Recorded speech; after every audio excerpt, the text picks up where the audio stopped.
Chill Out Records.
Hello, hello, hello, hello.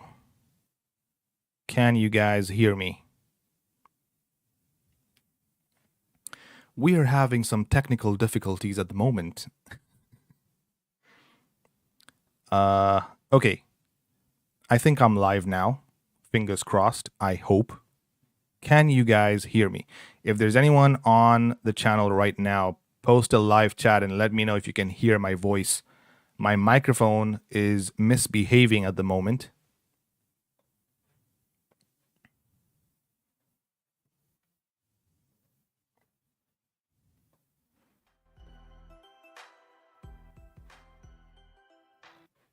All right.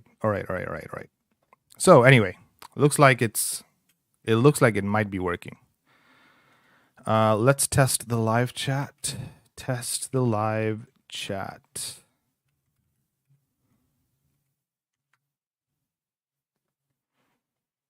And the live chat is working. All right, good. Okay, so it looks like the live chat's working and I can see the bars on the volume thingy there, on the microphone thing. Okay, cool. Cool. Thank you guys for checking out the channel. It's good to be back. Of course, it has been a rough start and it's good to be back in the UK. And man, it has been a crazy couple of months, but it's good to be back on the channel. I apologize for this rough start. I was distracted by someone.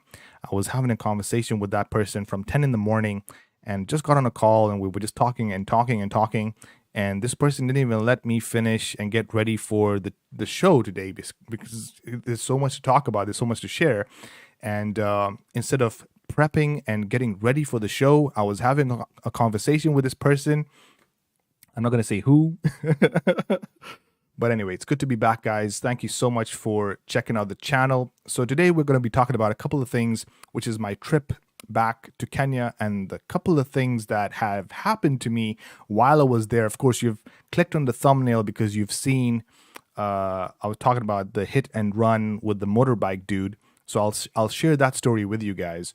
But before we start that story, I'm gonna just talk about a couple of things that I experienced when I was in Kenya, and these are things that can just be solved so easily if we just used some common sense and just looked at how things were done in the UK or any other country for that matter. It doesn't really have to be the UK, but I mean, so the first thing I want to talk about is the food ordering process. Now, I know there's Glovo and we've got I think there's another one. I can't remember what the name is. Glovo and Bolt. Yes, Bolt is there as well. And people can order food using these services. But when you contact restaurants and you ask them, hey, I want to get this delivered at this address, some of these restaurants don't have a delivery driver, or they have their own delivery driver, which charges an exorbitant amount of money. Someone would be charging you 500 shillings but if you used a Bolt service or you used Uber or you'd use someone else, it would literally just be half the amount of that money. Like it would be like maybe 200 or 250 shillings maximum. And so you'd be like, why can't you just use Bolt or Glovo, to deliver your food? Like, why do you have to use your own personal drivers? So one of my experiences was I had ordered food from one of these restaurants. It was a Chinese restaurant. I can't remember the name of the Chinese restaurant. I ordered food from these guys, And then they told me that they had their own dedicated driver. And I said, no, I want you guys to use Bolt. They were like, no way, we don't use Bolt. We have our own dedicated drivers, and they charge 500 shillings. And I was like, that's ridiculous, man. If I was to take a Bolt from your location to my location, it would only charge me 250 shillings. And they were like, okay, cool. You know what? You use your Bolt driver to come and pick up the food, and we'll have it ready. So there was a lot of back and forth, just having conversations and like managing two people on the phone at the same time. I'm talking to my Bolt driver, I'm talking to the restaurant guy, and just for what? Just getting some food delivered to my house. And I'm like, this is ridiculous. This is madness. How stupid is this? Why can't I just click one button the way the rest of the other countries do it? You just click one button, and they sort out everything. Why do I have to have so many conversations and plan timings and tell the Bolt driver, hey, are you at the restaurant? Yeah, you just need to pick up the food. And then the restaurant guy is like, oh yeah, okay, I'm coming down, but you need to clear the bill first. It was so stupid. It was completely ridiculous, such a waste of my time. I spent, I think, an hour to get food that could have taken 20 to 30 minutes tops to be delivered to my place. It was madness, and I think this was just one of the worst experiences that I ever had. If I remember the name of the restaurant, I will definitely let you guys know so that maybe you can avoid ordering food from there. But yes, I know Glovo and Bolt have like their selection. You can go through their whatevers, but if they're not on that app, what are you supposed to do? How are you supposed to get your food?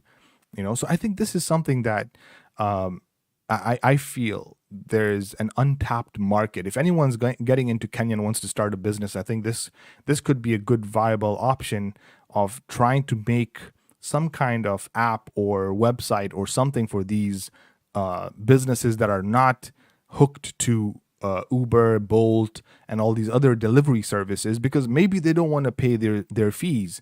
It could be that Bolt or Uber and whatever are charging a very high commission or a high fee in order to use that service. And maybe that's why they don't want to use it. And they were like, okay, you know what? I'm going to pocket this money myself. I might as well just have my own personal delivery, drivers. But then if they want to do that, then their rates should be competitive rates. They need to understand that if Bolt is charging this much, I need to match that. So it's really it just doesn't make any freaking sense. So that was just something that I felt like was something that really needs to improve in Kenya. Okay, the second thing is, of course, I was in Kenya having a good time, and I wanted to import something. There was something work related, of course, some equipment and stuff that I needed, and I wanted to import this stuff into the country. Now, little did I know. Okay, so let me just give you the story, okay? There was a couple of things that I wanted to, electronics, I would say, I wanted to import into the country. And it wasn't because I had bought these items. These items were sent to me, okay? I did not purchase them, so that means I did not have a receipt for these items. Now, according to the DHL website, if you go to DHL here in the UK and you say you want to ship something to another country, all they're going to tell you is they're going to ask from you is obviously the address that you're shipping to, what are the contents of what you're shipping, the dimensions of the box, and how much it weighs, and the contact person of the person you're shipping the item to. It's as simple as that. You fill out the form, they give you an estimate of how much it's going to cost, and then you ship it. It's as simple as that. But what they don't tell you is that when the item arrives in that corrupt country, when it arrives there's going to be import tax. There's going to be lipa kitu kidogo so that you can get something moving forward and delivered to your house on time. The other thing that they don't mention is if they say 3 working days on the DHL website, it's never 3 working days. It'll probably be a week or more. And I found that out the hard way. So I ended up paying, let's say, £100 to ship a parcel that weighed not more than 2 kgs, valued at not more than £200, an estimate that I had given of the values of the items inside the box. And I thought, okay, fine. Even if they charge me some import tax, how much can it really be? 10, 20%? Let's say if it was 10%, I'd pay 1,000 shillings on top, or maybe 2,000 shillings, which is fine. I'm okay with that. Fine. Yes, I understand there's all this import tax. Fine, I'll pay it. It's not a problem. The item was shipped from the UK. It landed within 3 days, as DHL had stated, at JKI Airport. Now, I got an email from the DHL services telling me that my parcel has arrived and that they wanted to know what the items inside the box was. And I had to write them an email and explain again that, yes, these are the items in the box. Then they started to ask me about if I had bought the items, I need to present them with a receipt so that they know how much to charge tax on the items. Which I felt was really stupid because I clearly told them that I did not buy these items. They were sent to me. And they were like, but we need to know how much they're worth. So what I did, I went on Amazon and I found the cheapest version of these items, links to the cheapest versions of these items, and I sent them these links. And I said, yeah, something that was worth maybe £100, I told them is worth 50. Something that's worth 200, I told them obviously it's worth like 100, something like that. So that if they do their tax calculations, it would only be maybe 10 or 15% of 100 or 50 pounds. So it wouldn't be so much. So all the items were estimated in actual sense were actually 500 to 600 pounds worth of goods. But I told them it's about 200. So I thought they were going to be calculating the tax from the 200. Okay. A couple of hours later, I got another email from DHL telling me that the tax is going to be at 50%. 50. Yes, you heard that correctly. Basically, what they're saying is, if you buy something that's worth 100 shillings, you're going to pay 50 shillings of tax on top of the item. And that is not inclusive of the transportation fee. So transportation that I've already paid DHL, let's say 100 or 150 pounds for transporting the item to Kenya, is one fee. Then there's the tax that comes in at 50 freaking percent. 50. It really got me thinking. This is why the country is not making any progress. If you're being charged all this money to import something into the country, how are you supposed to build the country, improve anything in the country? Like if you want to start your own business and you want to import some, really important stuff for your business, and you start your company and you want to start your business or maybe some equipment to work with, you're going to be paying 50% tax to import this shit? Are you freaking crazy? Crazy? This is madness. Madness. And fine, you pay all this money. You don't even see it working in the infrastructure. You don't see it being used properly in the government. Like, where is this money going? What is it used to do? Okay, maybe it's the debt that Kenya is in with the Chinese, I guess. That could be one thing. But why are we paying it off, man? we didn't ask for this, So, it just got me thinking about all of these things. And then you also have to think about, this is why a lot of people just want to leave the country, because it's so expensive. First of all, the cost of living is ridiculous. And then you're paying all these taxes. You want to start your own business. There's so many costs involved that you're like, do I even really want to, what am I doing here? You just ask yourself, like, it doesn't make any freaking sense. And it's sad to see that even the people that are educating themselves in Kenya and becoming really skilled workers, they're like, I'd rather just leave the country and go and work abroad and use my skills abroad and then make the other countries better. because they don't see a potential, they don't see a future in Kenya, and it's really sad. Something needs to be done about import tax. First of all, the country is importing goods more than it's exporting goods. Okay, so that in itself is already a net loss for the country. The only source of income I can see is maybe tourism. But if tourists are being treated like this, it's just sad, man.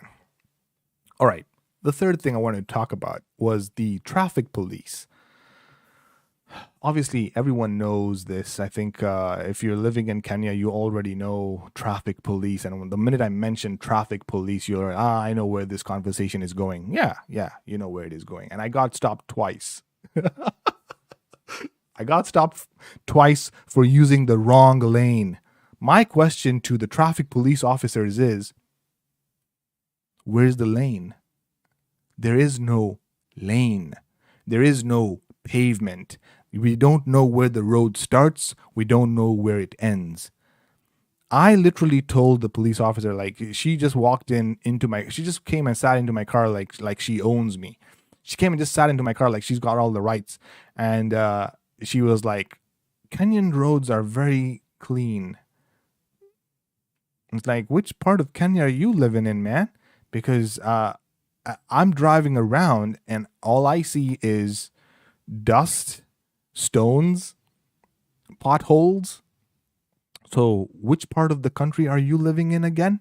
It just didn't compute to her that what I was saying was, and she was very arrogant about it, like, oh yeah, you're in the wrong, you were using the wrong lane, it's all your fault.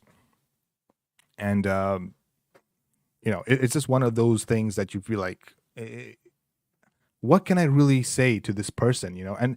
And they're police officers, they feel like they're in power, not feel, but they are, and then they misuse that power, and it's messed up. It's really messed up. So you are behind a car and you're trying to overtake, you're using the right lane to overtake. But I mean, even the way everything is structured, because the public transport vehicles, the vans, the matatus, they have their own separate law.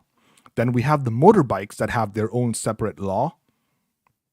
And it's completely lawless. But for the normal citizen that has their own private service vehicle, for them, there's a separate law, So you need to obey the law, but all these other guys, motorbikes, public transport vehicle, matatus, they have their own separate laws. So everyone has like the three different laws for the different cars in Kenya. And then also the way you look in your car, if you look like you're rich, then that a different rule applies to you. There was someone that I'd watched on the internet. It was talking about, I like to live in a corrupt country because if I can pay to get myself out of it, I would do it. And it's not only just the rich. The thing is, over here in the UK, in the first world, not even just the UK, but let's say the first world, the higher up, the more civilized, the more well built the country is in terms of infrastructure and systems and laws, the poor and the middle class are not able to get away with bribery, I guess you can say. The rich can get away. Someone like, let's say, someone in the higher offices, like Boris Johnson, for instance, throwing parties when there was COVID restrictions, easily just got away or paid a fine of like £50 or something like that. But for the middle class and for the poor, they can't get away because they can't afford to bribe, and then they have to either go to prison or so it doesn't apply for the middle and the lower class. But for the rich, it does apply in the richer countries. But in Kenya, it applies to everyone. Anyone who's got even like 100 shillings, you can bribe someone and get away with it. And someone was telling me, like, it's better off I live in a country like that. But it really got me thinking, then what the hell are we doing? Are we not trying to improve ourselves? Don't we want to live better lives? Why would we want to? I know it's in human nature to always try and get the shortcut way, try to just win without the effort. I don't want to put in the hard work. I don't want to go the right way to achieve the right thing, to I don't want to go through the court system. If I can just pay you like 100 shillings and get away with it, that's the kind of mentality. And then it just has this ripple effect. And then the next generation does it, and then the generation after that, and it's a vicious cycle that will never end and never stop. And it's yeah, it just got me thinking, like, this is the state that Kenya is in, and I don't know if it will ever stop. I don't think corruption or the ability to bribe someone will ever stop. I don't really think it will take a lot of generations for something to happen. And also the gap between the rich and the poor is just widening. You just see these people who are so rich, so filthy rich. They're buying houses worth millions of dollars, not even Kenya shillings, millions of dollars. That's billions of Kenya shillings. And then you have the average citizen in Kenya who is maybe making 20,000 or 30,000 Kenya shillings a month and trying to pay rent and bills with that kind of money. And you're just like, this is the divide between the rich and the poor is so big. I've talked to someone about this, and I just felt like there will be a time that people will just give up and go on the streets and just go crazy. And you've seen what happened on Monday. Was it last week or whatever? I'm not going to get into like a lot of politics, but that was just a basic, a small taste of what could happen. The bigger the cost of living gets, the bigger that divide between the rich and the poor gets. The poor are just going to be like, you know what? I have nothing to lose. These people who are going out on the streets and throwing stones and breaking buildings and burning down cars, they have nothing to lose. You have to understand where they're coming from. Maybe they're living off 100 shillings a day. They have nothing to lose. So when you put people in that kind of a situation, it can get really ugly really fast. And so I just hope something can be done. Hopefully, I don't know if the government is even gonna. I made a video about the government, what I think. It doesn't only apply to France and what's going on in France with their whole retirement age thing. So what's happening in France? I just read about it. Is the president had increased the age at which you can retire from 62 to 64, I think. And I could be wrong on that number, but I mean, that's another 2 more years that you'd have to work, and then you can retire. Some people don't even live to 64. How do you know that you're going to live to that age? Imagine you've been working all your life, you hit 63, and then you pass away or something happens to you, and it's just messed up. It's because of and they keep on saying it's because of the cost of living and everything. So it's not only Kenya, but we're starting to see that ripple effect in other countries. And all of this is happening because of what they did during COVID, when they were giving around free money, this stimulus checks, especially here in the UK. They were giving out stimulus checks. And I told him, all this free money is coming with strings attached, man. Nothing is free in this world. There's nothing free. If you actually think about it, nothing is free in this world, man. It's crazy. Well, anyway, okay. Let me stop going on a rant over here. There's one more thing that I want to talk about. Okay, so traffic police, yeah, you know how the deal is with that shit. All right. Rude immigration officers at JKI airport. First of all, there was a picture I had taken. I don't know if I have that picture. There was a picture I saw at the airport I had taken of a banner at the airport. It's written, "This is a corruption-free zone." So I was telling, I think it was my mom or my sister there. And I was telling her, like, it was my sister, and I was telling my sister, "Oh, this is the corruption-free zone. You mean the rest of the country is corrupt, but at least this area is corruption-free. So that's good." It was just hilarious when I saw that sign. I was like, why do they even have to put that sign over there? What are you trying to tell us, that it's only this area that is free of corruption? Or they are aware of the corruption?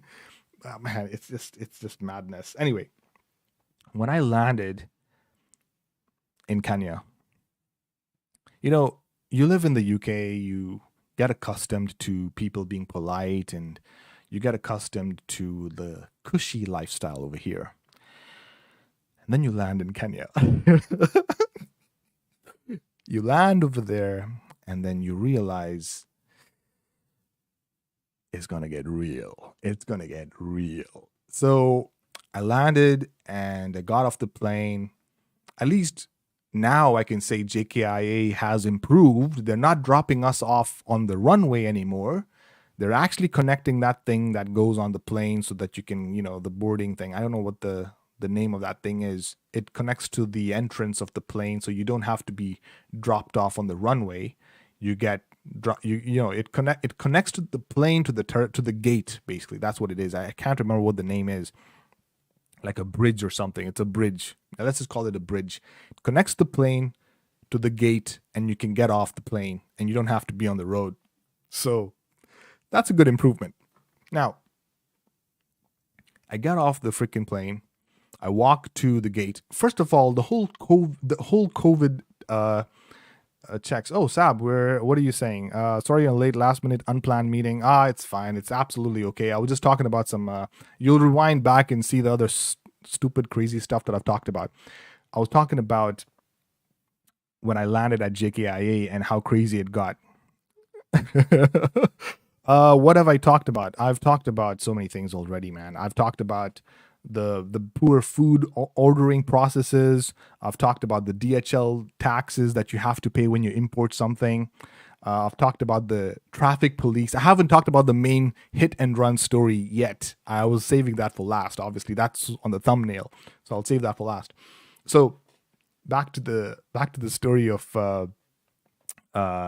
when I landed at JKIA. Yes, so I land at JKIA and I get into the terminal, I go past the gate.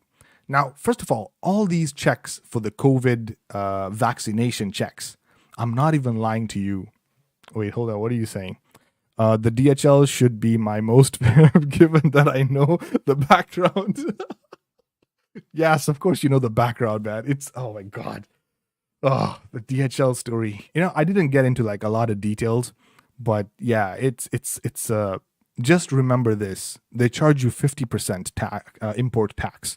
50%. If you want to import something from the UK, whatever, for let's say it's worth 100 shillings, you'll pay 50 shillings on top of that 100 shillings. Okay, stop distracting me. You just go back and you'll just listen to what I was talking about at DHL stuff. Okay, so back to JKIA. So I land at the JKIA, I get off the plane, I go through the gate. Now, the first check is your COVID check, your vaccination status check. Now, in my head, no, not even in my head, but I'm just saying, when you normally get when you get vaccinated here in the UK, they'll give you the batch number that you got vaccinated with, which batch. They'll give you a QR code that you can scan and validate that the vaccination happened on this date at this time in this place. Now, I got this generated by the NHS app. It gives you a QR code, it gives you the date, the timestamp, all the information about your vaccine. And of course, you have two of them because you got 2 jabs. And I was like, okay, so I have this ready to go. I thought that there would be someone there with a barcode scanner or someone with some kind of equipment to scan my QR code to validate that I have been vaccinated well.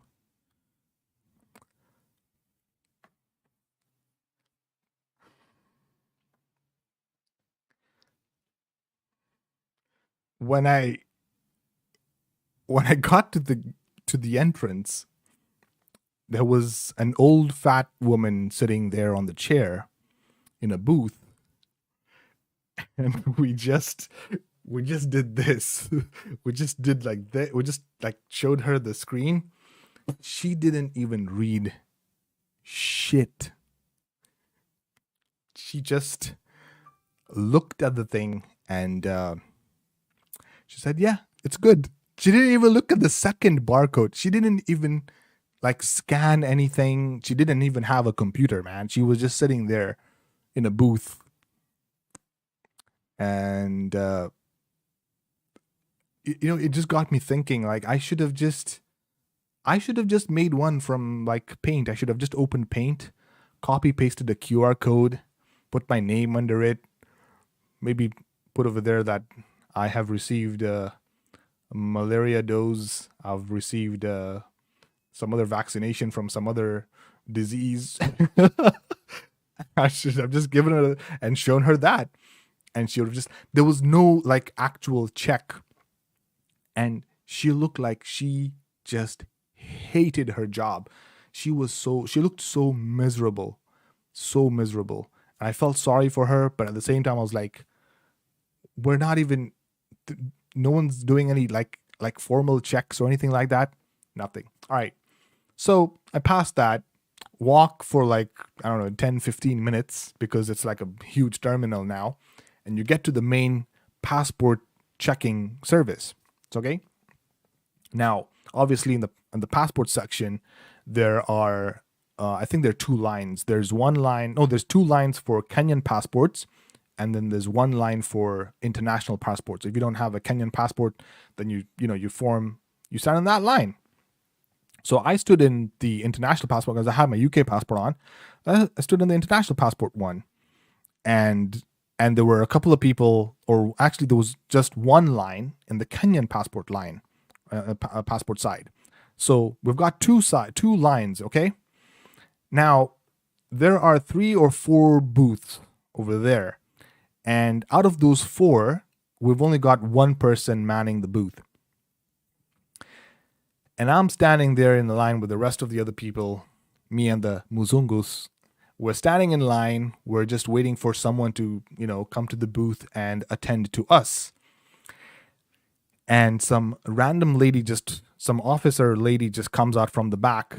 And I'm not lying to you guys. I'm not exaggerating this, but this is exactly what she said. Where, you, go.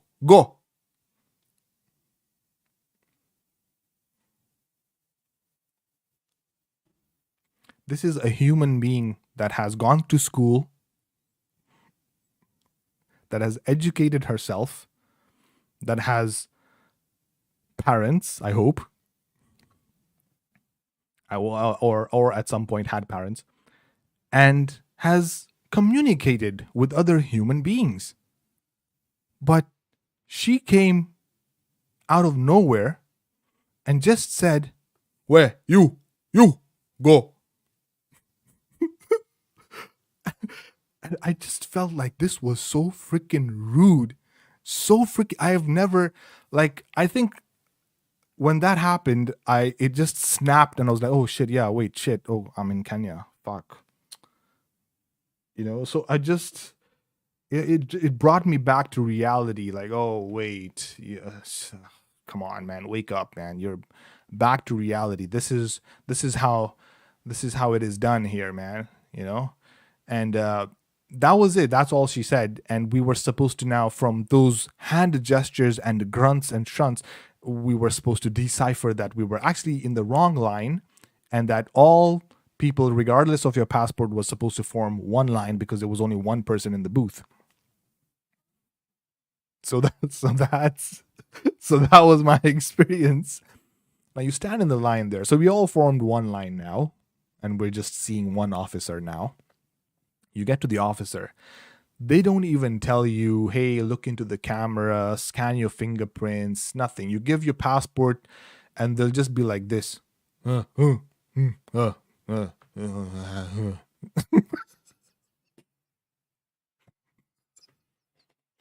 like, I'm just like, what? Use your words, man. Just try and talk to me. Say, what is it that you want me to do? You're like, what? Are these people educated? So I had all these questions in my head. Is this person educated enough to do this job? I mean, I could do a better job and at least trying to explain, asking someone to, okay, look, I understand. If you're exhausted, it was around, I think, 1 or 2 in the morning. If you're exhausted, right? Just ask someone else to do your shift. Are you that miserable? Is it that you hate your job at that point? And then I remembered, oh, hang on a second. Jobs are scarce in Kenya. Very difficult to get a job. And those that do get the job, they latch on to that thing like a leech and never let go. You can see someone who's been at that job for maybe 10, 15, 20 years. He looked like someone who was there for maybe 10, 15 years. And from his grunts, I could just say, yes, this guy was fed up. Like, finger here. So at that point, it's like, okay. I'll do it. Whatever you want, sir. Absolutely. So that was my experience, man. The last thing I want to talk about when you're just about to exit the airport, when you're collecting your bags. So the baggage section, first of all, they throw your bag. So if you've packed anything fragile in that suitcase, just know 100 and not even 100, 250, 1,000,000%, they're going to throw that bag and they're going to handle it like it's a piece of Play-Doh, something you can just throw it on the freaking wall and it'll stick. They'll treat your suitcase like it is, just a handkerchief that they've just blown their nose on and they've just chucked it into the freaking bin. That's how they will treat your suitcase. So remember, folks, never pack anything fragile. I never put my laptops in my suitcase. Nothing electronic that can break, because so they'll break your handle. They broke my handles, all handles, and they broke it off so well that it doesn't even look like it has a handle anymore.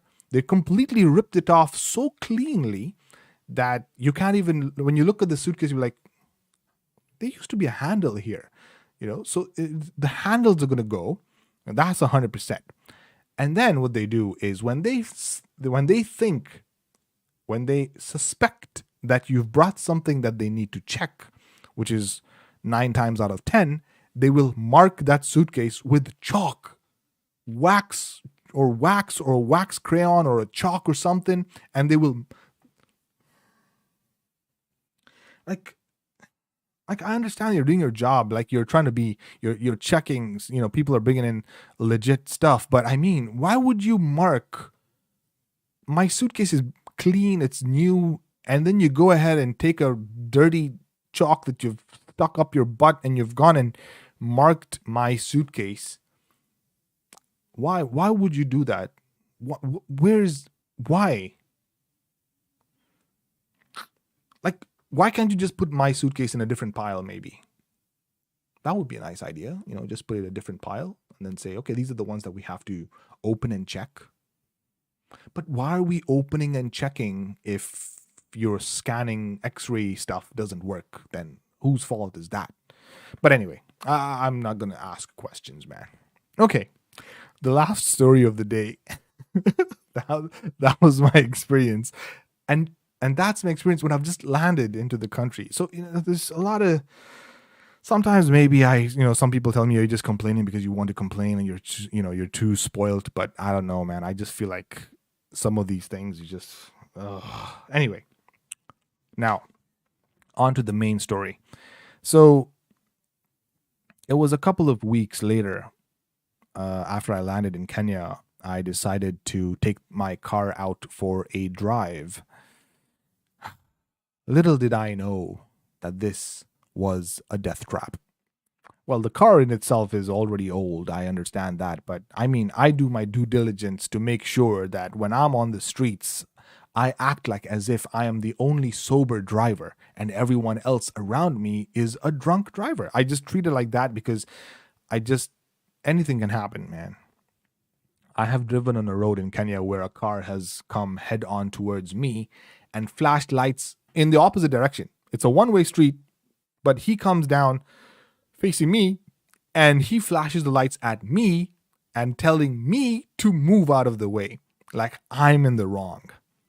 So anything has happened, everything and anything can happen, and I've just accepted it. But on this one day, I decided to step out of the house. I wanted to drive and go and pick up some groceries. So I said, let me just take the car and you know, got the stuff done. I left the house. Everything was fine. Now, the main gate from my apartment to the main road is at a slight angle. It's at a slight bend. So when you get out of the gate, you have to turn right. Now, the gate opened. I took the car out maybe 50 meters just before I got to the bend. And next thing I know, there's a bike, Messenger, Glovo or Bolt or whatever. It was labeled Bolt. Comes straight at me head on and hits the front bumper of my car on the left side, breaks off the tail light, not the tail light, but the left indicator light, breaks the headlight, scratches the bumper, cuts the number plate off, and he almost cut his leg off. And he just came in at such a high speed and just went and wham straight into the car. So obviously the first thing to do is, get out of the car, just ask if the guy's okay, everything's fine. Okay, so he was okay. He didn't receive any injuries. His bike was slightly damaged, but it was still he was still able to start it up and ride. So let me just share my screen here for a second. Yes. So you can see there's the gate. And I got this picture at the perfect time because that's the guy who had ordered his food using Bolt. So all his food was down here on the floor, as you can see there. We've got the mug right over there. He's got his drinks all spilt, his food all spilt. And you can see the state of my car. The bumper's all scratched, the headlight, that's the I keep saying headlight. The headlight scratched, the left indicator light's all screwed up, and basically that's about it. And I was looking at this and I'm like, shit, who's gonna pay for this? Now, according to my understanding, obviously, you have to take contact details of this person. So they give you their insurance, you give them yours, you exchange details, and everyone's happy. This dude, and I'm not even lying to you guys. This dude talked to that dude over there. So this was his bike. You can see it chipped off. The casing, whatever, came off from the left side over there, obviously. But it wasn't heavily damaged. It wasn't really like a really strong collision. It was just a small collision. And he went to this dude, gave him the food, subtracted the drinks. Okay, so the food was still okay. Even though the box had come out, it was still okay. But the drinks had all spilt. Gave him the food, got onto the bike, and drove off. He did not give me his insurance. He did not give me his number. He didn't give me his ID. And he just hit us, apologized, gave the food to the dude, and just drove off. He fixed his bike. He got on the bike, and we thought he was going to park his bike up out of the way or something. And he just drove off. Yes. I'm not even freaking lying. I was completely shocked. And it got me thinking. There was an incident when a normal driver had hit a motorbike. One motorbike. I think it was on Thika Road or somewhere. I don't really remember exactly where. And she was a lady driver. She hit the motorbike and he called other motorbikers, like a gang of motorbikes, and they all attacked this lady.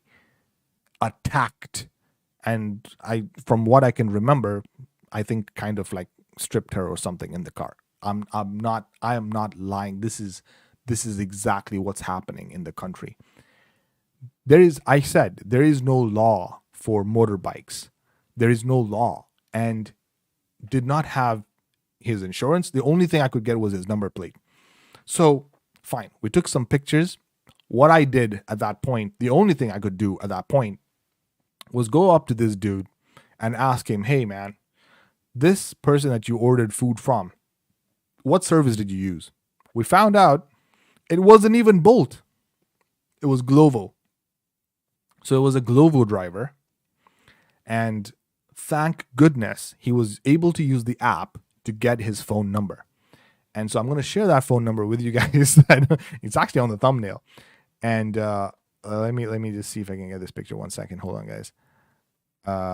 It's just pathetic.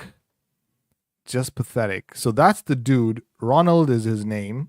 Where's his Ronald Omato? So if you guys know this dude, just know that he's a hit and run dude that just hit the car and drove off. And I think I have his number right over here. I'm going to share that with you guys. So give him a call. Give him a call and ask him, hey man, why did you do that? Why would you hit someone? Oops, what have I done? Why would you hit someone and just drive off? Why would you do that?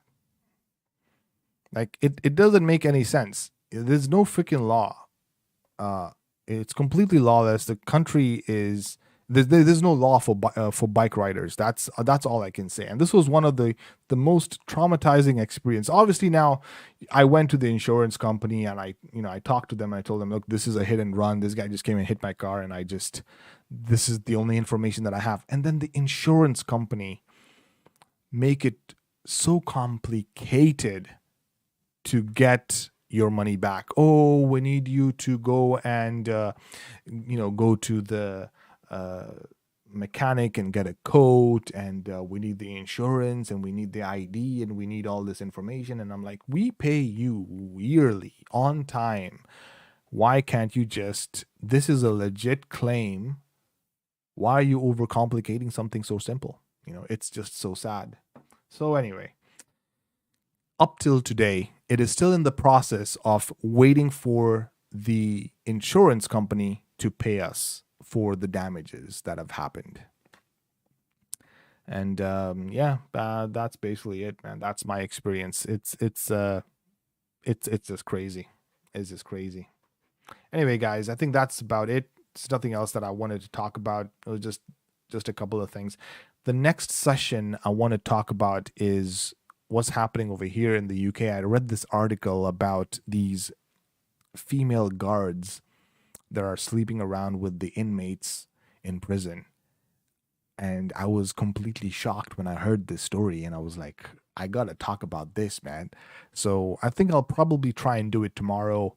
If not tomorrow, then probably on next week, Saturday. So until then, guys, I will see you. Thank you so much for checking out the channel. I really do appreciate it. For those of you that were here with me, for those of you that weren't, it's all good. It's all good. All right, guys, let's leave it at that. And I will see you guys in the next one.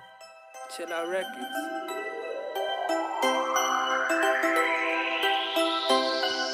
Peace.